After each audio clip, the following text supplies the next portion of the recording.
All right, Rosalinda, let's get into your attic and take a look around.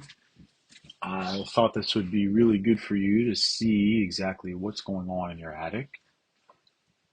And in the beginning, I'm going to start off a little slow, but we'll get to a few things rather quickly. But what you're looking at there, a couple of things. The insulation that you see that's sort of running straight up and down, those are your skylights. And then back behind me, the insulation you saw before that was standing straight up and down, which you'll see again there to the right, that's your atrium.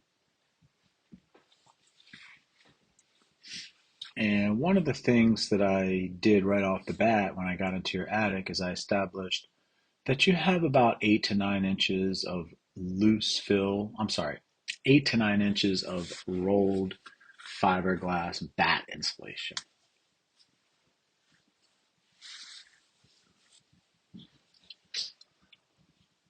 And one of the things I wanted to point out here in this part of the video is your soffit areas, which I probably should have asked you if they were at one time closed, but we're going to need to section those areas off. And the reason is I wanted you to see kind of early here what it looks like when we're blowing the insulation.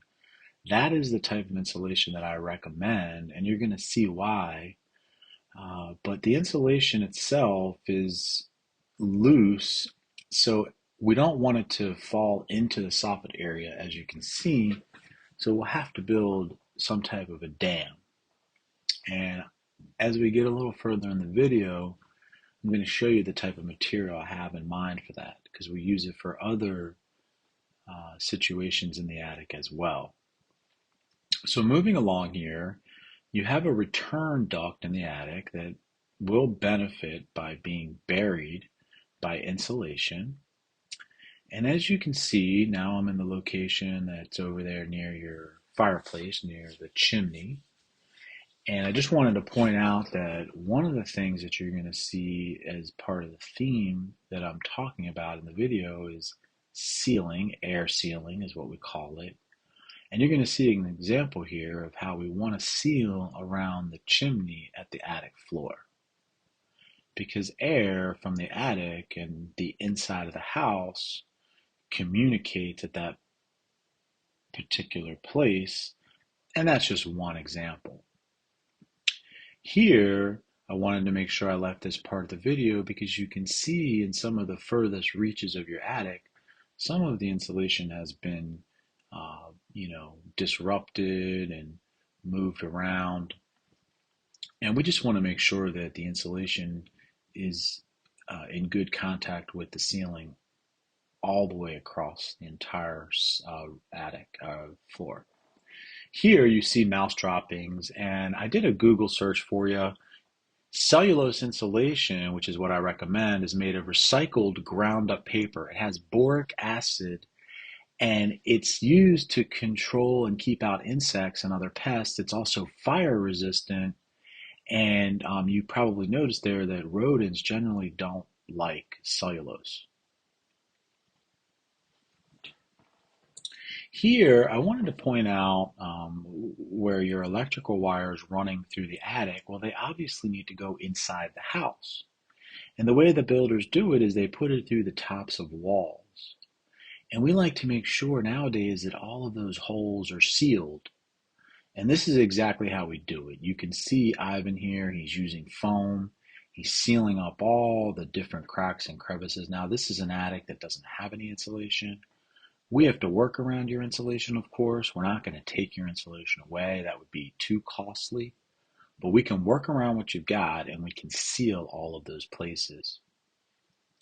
So now I wanted to talk to you a little bit about your recess lights, because those are also gateways to the attic. That's where a lot of your hot air in the winter is leaving.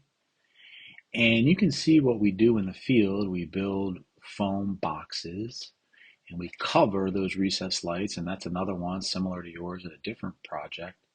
And we cover them and we seal them to the attic floor so that the air can't pass through anymore. It's no longer a gateway, and that way your warm air stays inside of your home. More examples of places that we want to seal, you're going to see any type of penetration, anything that is at the ceiling of the house, at the attic floor, when you're in the attic, that is causing or creating a pathway for air to flow through. Here's one prime example, a light fixture, and I think that's above your reading area. And that's going to be a draft maker. If you have warm air that's flowing up through those fixtures, you're going to get cold air from your basement, from your crawl space that's going to come right in underneath and it's going to feel drafty. This is a plumbing fixture, and I want to show you, and you see in the photo, how we foam that all up. We seal all that up, make sure that air can't pass through.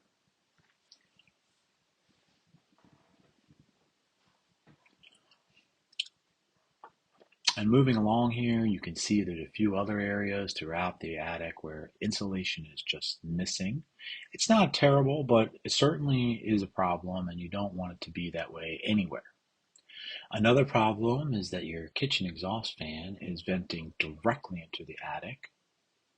We want to make sure that that's going up through the roof and out.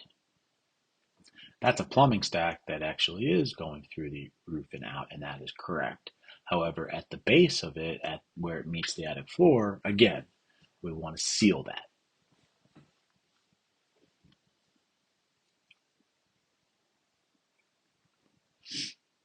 I wanted you to also just get a feel for the attic. I could have fast forwarded a little bit through this part, but you see your three skylights, and all of those skylights need some work.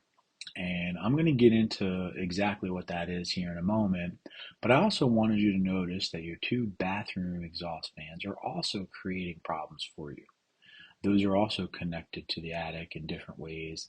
And I want to tell you that this is going to be a part of the project. We need to add some ventilation and a bathroom fan. And you can see the special switch that we use. It runs on a special timer. And then the key is, much like the kitchen exhaust, we want to make sure that it's running through the roof and properly out. Here is an example of not only a fan that we ran through the roof and out, but also a house that we started to insulate here. And again, I just want you to get a good feel for what an attic looks like before and what starts to look like after. And as I mentioned also, the insulation and the vertical walls of the skylight, it starts to pull away from the skylights due to gravity. And what we want to do, you can see Ivan here, he's utilizing the silver wrap paper. He's putting it around the skylight very carefully, making sure to keep the insulation in good contact with that wall, with that surface.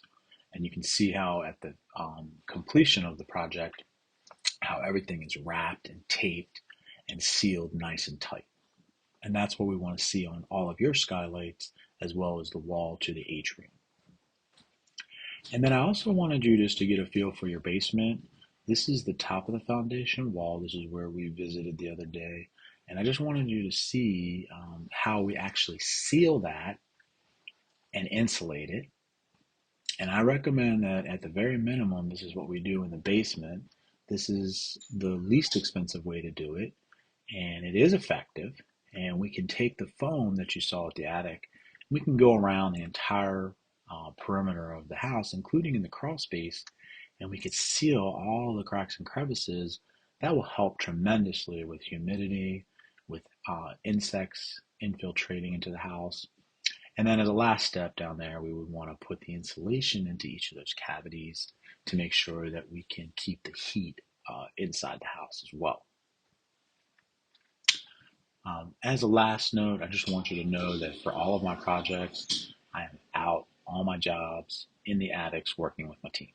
Thanks for watching.